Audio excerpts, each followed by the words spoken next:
Welcome, everyone, to our Unfiltered Productions podcast. We have a special guest today with us, Roberta Mysels from Ace Home Care, and I'm going to let her introduce herself in a moment. And of course, Cindy Krafft is here. She's always with me, my trusted sidekick there.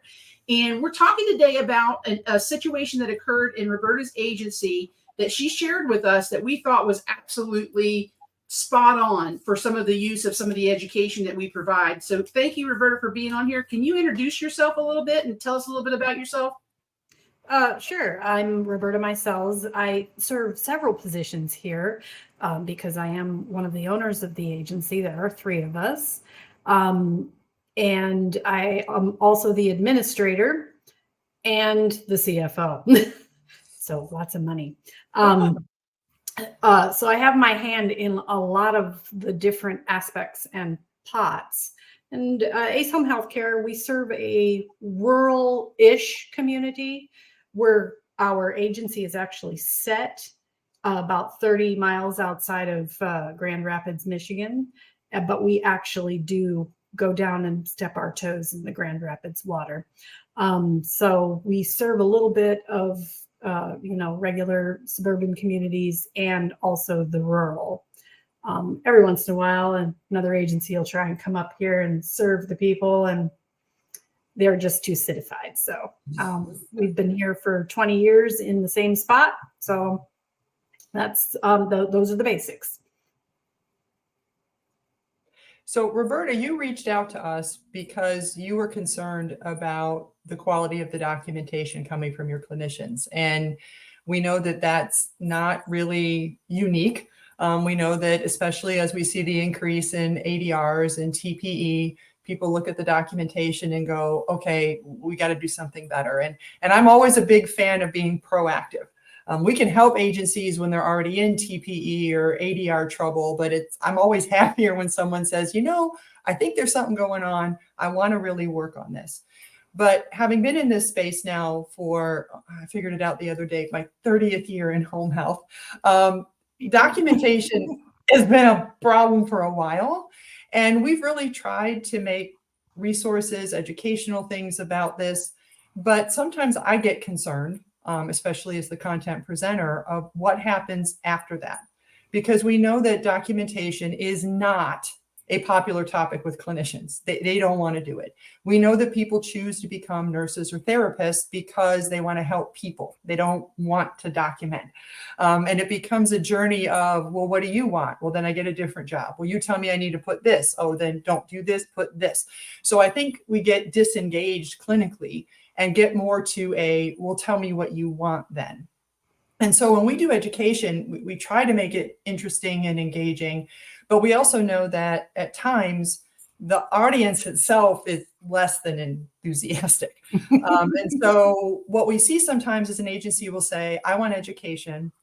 They go to the education and then they're frustrated because they're like, it didn't fix it. It didn't change my concerns about the documentation. So we did your education, and then you told us what you did next, which is why you're here today, because I thought it was a fascinating idea. Okay. Well, we started with the education itself. We ordered your documentation program that looked like about 8 letters. So we had eight half-hour-ish sessions, and that was kind of perfect because we do it's not exactly every other week. It's more like twice a month meetings with all of our skilled clinicians that don't necessarily work elsewhere, because we do have a few skilled clinicians that work elsewhere and they were doing it on their own. So we would do the half-hour thing, and everybody knows where they're weak and they would admit it. It was like big confession time. They would work through, talk with each other and go, I can't believe I could say that in a chart. It's so, I don't know, casual and unofficial. And I said, she just told you there's no rules about that particular thing. You need to work through that. And so eventually we got through all 8. It took us from September to February with holidays and whatnot.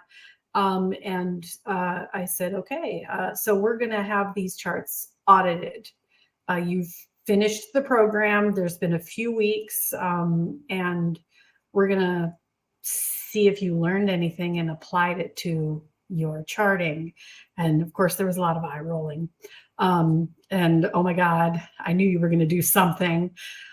So I did. I sent a bunch of charts to you, and I tried to pick so that everybody was out there probably at least twice, so that we could see, and they could know what it was that they were doing. Now, the nurses were super happy about what you said about them, because apparently they do pretty good. And then the therapists, they knew, they were like, okay, yeah, that's me. I know I'm gonna, but one of the things that struck us in the program was that the documentation needs to be very specific. Are you specific enough in your main document, which, is the plan of care, 485 for old folks. But the plan of care, is it good enough that you could know who it is without knowing who it is? And you had mentioned that another agency had kind of done one of those mystery things to see if they could figure out, whose patient this was, or what this, who the patient was. So I decided I would take it a little further. We needed a tabletop disaster. And I thought if we could combine these two, we've got Change Healthcare out there having their own disaster. That's an IT disaster, and that can happen to anyone in any small or big way. A really big way, I'm not exactly sure how many of us would handle that, but this was kind of a small way, like you come in and you can't do a certain thing or two. So by May, they had, over a 3-week period, they had admitted 38 patients, and they had finished their plans of care. And they were all kinds: OT admit, PT admit, nursing with all the therapies, just a whole big plethora. And so I did a little art therapy one evening just before the meeting, and I took all 38 plans of care and I cut off the top and the bottom. So all they had was the body of the plan of care with 0 identifying information. And I numbered them, and I took a piece of paper with all the patients on it, and I had checked before I cut the top off. And yeah, that would be a disaster for me. Numbered them all, and I was kind enough to at least give them a list so that they would know who these 38 patients were, but not anything about them, because all they have is just the plan of care. And so we went into our normal Thursday meeting, and I said, okay, I hope you've been specific in your plans of care, because we have had a problem. We have an administrative assistant here. Her name is Marie. And I said, and Marie on her desk has a paper cutter. And we've had a leprechaun invasion, and they have cut off all of the tops and bottoms of your plans of care. And so I handed them 38 plans of care and a list, and I said, good luck. And you got to figure out who these people are and how you, at the end, if we do pretty well, what made us not do well, so that we could figure out what needed to be on those plans of care, so that you could always identify them by the specificity. We filmed it, and it took 26 minutes, and we have a fairly large conference room with a big circle of tables, and they were running around the tables and handing over, and hey, this is a therapy only. This is a left knee. And somebody would say, but I have 4 other left knees over here. Wow. No addresses, nothing, no patient numbers, no payer sources, so that they could say, oh, well, I only have one Medicare, nothing like that. So in 26 minutes, they got 95%. They only mixed up 2 ladies. They were therapy only, PT only, admitted on the same day, and they were flipped, and that's it. So I was really proud. You should. First of all, I love that the disaster was a leprechaun invasion. I cannot. I mean, when you shared that with me initially, and I love to hear that story again, is not only is that creative, but you're right. I think sometimes we forget that there can be technical type disasters, and they don't necessarily involve leprechauns or paper cutters, but I think it was a great way to say, okay, match them up. And that kind of success rate really speaks to, it's not just, I have to use this word or I cannot use that word. Some of the solutions we hear around fixing documentation, especially in the therapy universe, is you can't say the word endurance. So they just call it activity tolerance. That doesn't fix this. It really is about that specificity. So I am so glad you were able to share that today, because I think it's a great example of a hands-on way to really say, is my care plan that specific? And that really had to be validating for your staff as well, to really only have 2, especially that close same day admit, just be switched. I mean, what feedback did they give you after that? Well, first of all, they did think it was very fun, and they thought I was very mean for doing that. But they were very proud of themselves. It's like, look at this. We figured it out. I can't believe we figured it out and did so well. And it only took 26 minutes. And I said, and see, now you could be running out to the community with these plans of care in your hand. Maybe we don't have computers today. Maybe you need something, and you will have the correct one and you will know what to do. And so, it did validate them, and they had fun, and they still talk about it. We're 3-4 months away from when this was actually done in the early spring, and they're waiting for what shoe's going to fall next. And one of our people here who works in the community, she said, it's, if you make it fun, it's memorable and it sticks with you.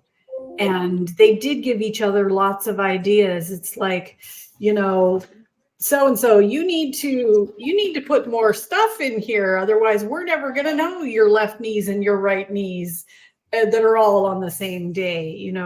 Tell us who's their daughter, and all that stuff that you could put in that plan, saying who takes care of this. And we've got lots of spaces in that plan that can be filled up with some really solid information. So, and not just the actual plan itself. I think the amazing part about this, Roberta, and such a great engaging activity for them, but this is what they call gamification. Okay, gamification of important information. And generationally speaking, the generations that are coming up behind us, I'm a Gen Xer. I think, Cindy, you're a Gen Xer, and Roberta, you're probably a Gen Xer. We have generations behind us now, 3 generations. One that's moving into the workforce is your Gen Zers, and they've played video games, and they've played community-based video games and team-based video games their entire lives. They've had it as leapfrog pads from when they were in preschool and all the way through elementary school. And so they're kind of used to these types of activities, and it probably felt a little bit nostalgic in that you had them all in the same room and they were all working towards a common goal. So I think the gamification part of it is really super interesting. But the other part is you actually achieved the golden ring and probably are getting benefits from it beyond that, which is that interdisciplinary discussion. Oh, that's something that came out with the new COPs that came out in 2020, that they expect that disciplinary discussion and that interdisciplinary work. And I think with your activity, with the Leprechaun invasion, which I love, I just can't tell you, I can't get enough of that. The Leprechaun invasion caused those 2 things to happen simultaneously. And I think that's something that's interesting. Have you seen in the work that products since then, have you seen things show up maybe that didn't before this activity?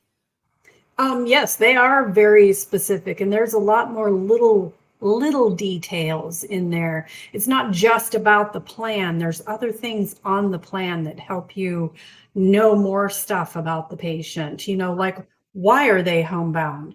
At the very bottom of our plan of care is this little box on the screen where you kind of expand upon the home care status. Hold on one second. We'll get rid of her. There we go.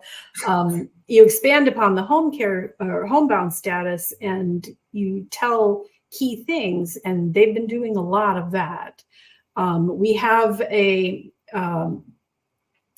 took us a long time to find a replacement clinical manager after ours retired, and our previous clinical manager was an RN. Well, now we have an OT. And that makes it really interesting. She will ask the nurses questions. I'm looking at your plan of care. I don't know all the nursing stuff. Very much like the nurse who was the clinical manager. I don't know all the PT stuff. I don't know all the OT stuff. And they'll talk about what's in the plan and, is it specific? Are your orders, speaking about the patient, that kind of thing. So I hear a lot of that stuff going on. I actually see it because we have a communication program where every patient has a thread, and anytime something pops up, I will see that. And I was like, they're using their education. This is so great. So, well, I think, to your thing about homebound status, we know that that's a favorite target area for denial. In terms of the patient, couldn't really defend homeboundedness. And we, I've worked with agencies that say, but we have the box. They click the box every visit. And it's like, yeah, but what are the drop-down choices? And then there are choices like patient can't walk more than 10 feet. There's no distance associated with homeboundedness. And it always drives me crazy when I see that one marked on a PT visit that then walked them 150 feet. This doesn't even make sense. Or I know of one EMR where one of the choices is patient refuses to leave the home. That's not even a real reason. If that was true, guess what, Sherry? I'm homebound now. I'm refusing to leave the home. I mean, that's not valid. That goes along with the one who was under house arrest and he was homebound because the police told him so. We've had that one as well. Well, but I think, what you're seeing of them understanding that those details matter. I think a lot of it is a lot of clinicians feel that they have to use very specific words and only speak to very specific things, driven at times by the EMR. And I'm not bashing any EMR. I think we've been in this cycle of EMRs constructed themselves over what we asked for. And now we go, hey, some of this isn't really good. Can we update it? But I think sometimes clinicians have felt constrained I have to pick these choices, or especially with a plan of care, I give Sherry full credit for the term clickitis. It's, everybody who's diabetic, we click diabetes and everybody gets the same 200 things that show up, and we don't really edit it out and we don't fix those things. So I think, your ability to take that idea and make it enjoyable and something that, they know will probably happen again, but in a positive way. I really appreciate you sharing that. And again, because I think this is such a long-standing, frustrating issue for QA, for leadership, for clinicians who feel stuck and not sure what to do, that yes, education is a huge piece of it, but then it's got to be meaningful. It's got to be integrated. And the goal being, this is not punitive, like I did this to you to make you look bad. I think the way you did it was able to elevate it and saying, yes, you're understanding. And even in the two you flipped them, they're working together to say how to fix it.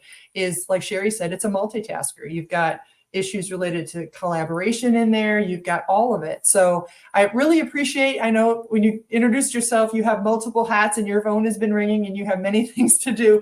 We really appreciate you carving out some time today to share your story with us. And we think it's going to help other agencies think about what could we do differently in a more positive or engaging way, because ultimately the goal, and I'm sure it's yours, Roberta, is to put this issue to bed. Check it periodically, but this is just part and parcel of how our clinicians do work on a day-to-day basis. And I don't have to worry, oh my gosh, what if we get an ADR? I don't know what's in here. oh my, panic mode. This is just how our culture is. And we just need to keep an eye on it periodically, but I'm confident they really understand. Yep. And this was very very fun, and I think that they'll be pleased to be able to watch it too. So keep us posted what the next invasion is. Maybe there's, depending when it is, there could be other things that, Sherry's stuck on the Leprechaun. So if there's a seasonal invasion of something else, I guess if you get to Halloween, it could go some spooky invasion came in and took it. Or That would be a unicorn stampede. You never know. It could be a unicorn stampede. You never know. Thank you so much, Roberta. And it's always fun talking to you. And it's always fun talking on Unfiltered. And stay tuned for the next Unfiltered that gets recorded. And be safe out there, everybody.